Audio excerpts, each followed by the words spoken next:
ஒரு நல்லவனை ஒரு தீயவன் ஏமாற்றுகிறான் என்றால், நல்லவனின் பாவத்தை எடுத்துக்கொண்டு தீயது செய்கின்றவன் தன்னிடம் இருக்கின்ற சிறிதளவு புண்ணியத்தை அந்த நல்லவனிடம் ஒப்படைக்கின்றான் என்று பொருள்.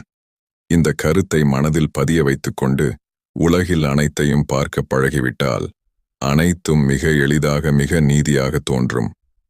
ஒரு மனிதன் மரணித்த பின் அவன் பயன்படுத்திய பாய் தலையணை துணிமணிகளை எரிக்கும் நாம் அவனிடம் இருக்கும் பணத்தையோ அவன் பயன்படுத்திய காரையோ வீட்டையோ நகைகளையோ எரிப்பதில்லையே. ஏன்? உலகையே ஆட்டிப்படைக்கும் ஆற்றல் மிகுந்தது இரண்டு மட்டும்தான். ஒன்று உருவமுள்ள பணம், இரண்டு உருவமற்ற நிம்மதி. இதைதான் மனிதன் மரணம் வரை தேடி அலைந்து திரிந்து களைத்து கடைசியில் பிடி சாம்பலாகிறான். இறைவன் கூறுகிறான், ஆதமுடைய மகனே, மரணத்தைக் கொண்டு ஈமான் உறுதி கொண்ட ஒருவன் எவ்வாறு மகிழ்ச்சியுடன் வாழ்கிறான், அவனைப் பற்றி நான் வியப்படைகிறேன்.